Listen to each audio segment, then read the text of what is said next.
কোরবানি তো করেছি, গোস্তও খেয়েছি। কোরবানি শুধু গোস্ত খাওয়ার জন্য? কোরবানি শুধু একটি পশু জবাই করা আর গোস্ত খাবার নয়। কোরবানি হচ্ছে আল্লাহ তাআলার মহান নিদর্শন, শাইরুল আযীম। কোরবানি একটি মহান পরীক্ষা। মানব জাতির সূচনা থেকে এই পরীক্ষা আজও চালু রয়েছে।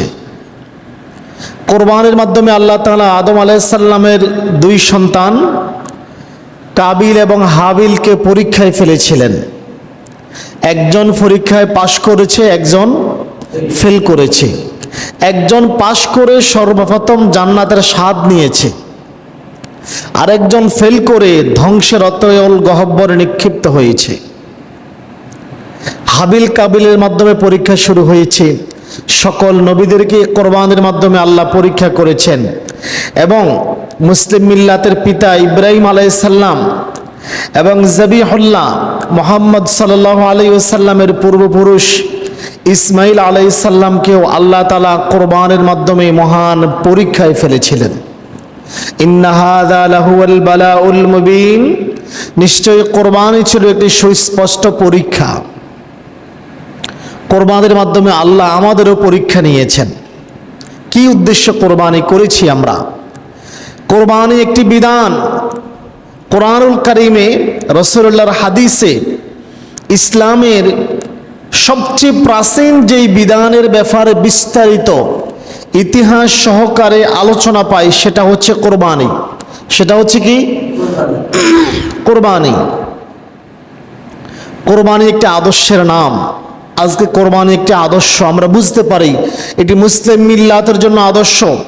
কোরবানি করতে পেরেছি, আমি মুসলিম মিল্লাতের আদর্শ ধারণ করেছি। পৃথিবীর নানান প্রান্তে মুসলমানদের এই কোরবানি বন্ধ করার জন্য বিভিন্ন প্রকারের ষড়যন্ত্র চলে কি চলে না? কথা বলেন না, চলে কি চলে না? গোস্ত খাইছেন ভালো কথা, মসজিদে এসি চলে, ঘুমের ঝুরাইলে লাভ হবে না। গোস্তের লাইক বাড়িতে খাটিয়াকে দেখাবেন, আপনার খাট বালিশকে দেখাবেন, বালিশকে দেখান যে আমি ঘুমাইতে পারি। মসজিদকে দেখাইয়েন না, লড়ে চড়ে বসবেন। পৃথিবীর নানান প্রান্তে নানান দেশে কোরবানির উপর নিষেধাজ্ঞা আছে কিনা বলেন তো? আছে না? সাম্প্রতিক সময় আমরা দেখি আমাদের প্রতিবেশী রাষ্ট্র ভারতে পর্যন্ত কোরবানির নিয়ে বহু তালবাহানা, চলে কি চলে না? অথচ খ্রিস্টানরাও গরুর গোস্ত খায়। খ্রিস্টানরা যে গৌ হত্যা করে আজও কি নিষেধাজ্ঞা জারি করেছে? করে নাই। ভারতের বিভিন্ন যে সকল রাজ্যে খ্রিস্টানের সংখ্যা বেশি সেখানে গরুর জবাই চলে, গরুর গোস্ত খাওয়াও চলে। মুসলমান করলে, অর্থাৎ আপনাকে বুঝাইতে হবে, বুঝতে হবে যে আমাদের কোরবানি যে একটা আদর্শ, সে আদর্শকে নষ্ট করার জন্য ইসমাইলি চিন্তা চেতনা, ইব্রাহিমী চিন্তা চেতনা থেকে আমাদেরকে দূরে রাখার জন্যই কোরবানি নিয়ে যত ষড়যন্ত্র চক্রান্ত চলতেছে। আমরা তো শুধু ভারতের কথাই জানি, চীনের উইগুর মুসলমানদেরও কোরবানি থেকে বিরত রাখা হয়। জানেন আপনারা? সেটা জানেন না তো। কোরবানি থেকে বিরত রাখার জন্য পৃথিবীর নানান প্রান্তে গরুর গোস্ত অনেকেও খায়, হিন্দুরাও খায়। আমি নিজে দেখেছি। যেই বেটা এখন পশ্চিমবঙ্গের মুখ্যমন্ত্রী হয়েছে, শুভেন্দু, শুনছেন না? এই বেটা, যেই বেটার সাথে গরুর গোস্ত খাইছে সেই বলে এই শুভেন্দু 1 বাটি 2 বাটি না 3 বাটি গরুর গোস্ত খাইছে, আবার রাতে খাবে বলে টিফিন কারি করে নিয়ে গেছে। সেই এখন কোরবানি নিয়ে ষড়যন্ত্র করে। কথা কি বুঝে আসছে?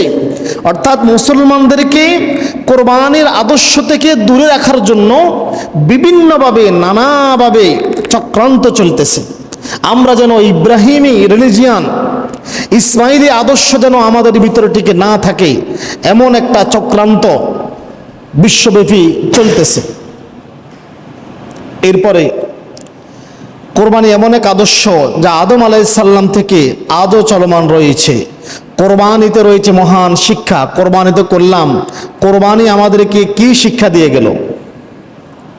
কোরবানি আমাদেরকে কি শিক্ষা দিয়ে গেল? শুধু কোরবানি করলাম, পশু জবাই করলাম, আনন্দ করলাম, বিসমিল্লাহ আল্লাহু আকবার বলে কোরবানি করলাম, কিছুক্ষণ পরে গুস্ত কুটা বাসা করে গুস্ত খেলাম, আর বালিশকে বললাম আমি ঘুমাইতে পারি, এটার নামই কোরবানি না।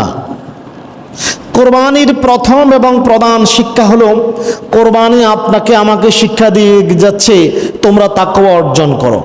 কি অর্জন করো?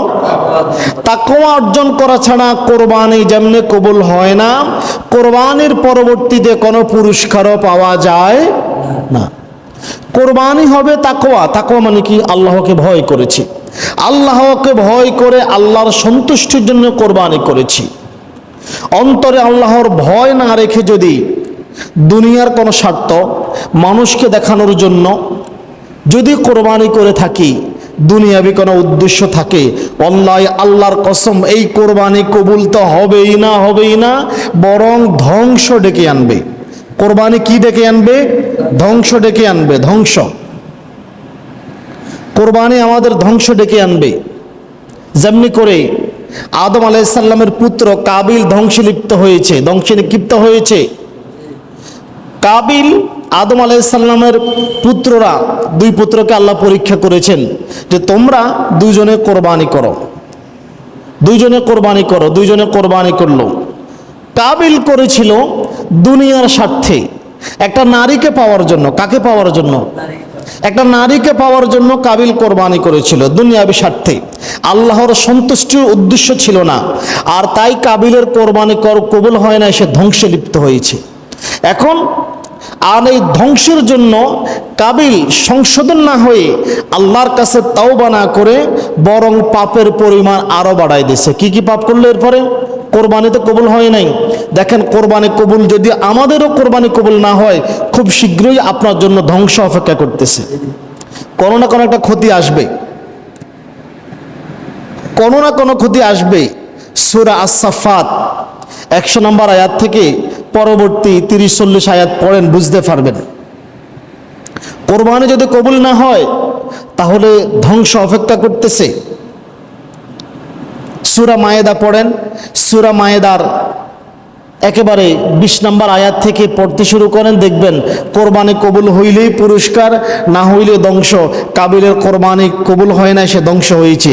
ধ্বংস হওয়ার পরে, সেই পাপিষ্ঠ হওয়ার পরে চিন্তা করলো আর সংশোধন হবে না, পাপের পরিমাণ আরো বাড়াই দিবে। আমরা যেটা মনে করি, ছোট্ট একটা পাপ করার পরে এই পাপটাকে ঢাকার জন্য না পাপ করছি, এটা এমনি যাবে না, আরো বড় পাপ করি। ছোট পাপ ঢাকার জন্য আরো বড় পাপ করি। এটা হচ্ছে কাবিলীয় চিন্তা। কাবিল চিন্তা করেছে কোরবানি যেহেতু কবুল হয় নাই, আরো বড় পাপ করব। কেন? নিজেকে সংশোধন না করে নিজের দোষটা চাপাই দিছে কার উপরে?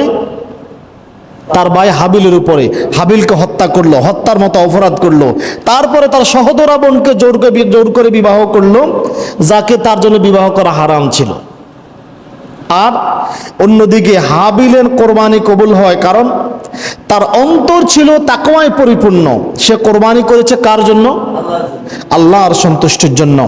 হাবিলের পুরস্কার কাবিল মানতে পারে নাই। হাবিল এভাবে পুরস্কৃত হবে এটা কাবিল মানতে পারে নাই। আর জন্য সেই হাবিলের উপরে দোষ চাপিয়ে বলতে লাগলো, ক্বালা লাকতুলান্নাকা, নিশ্চয়ই আমি তোমাকে হত্যা করব।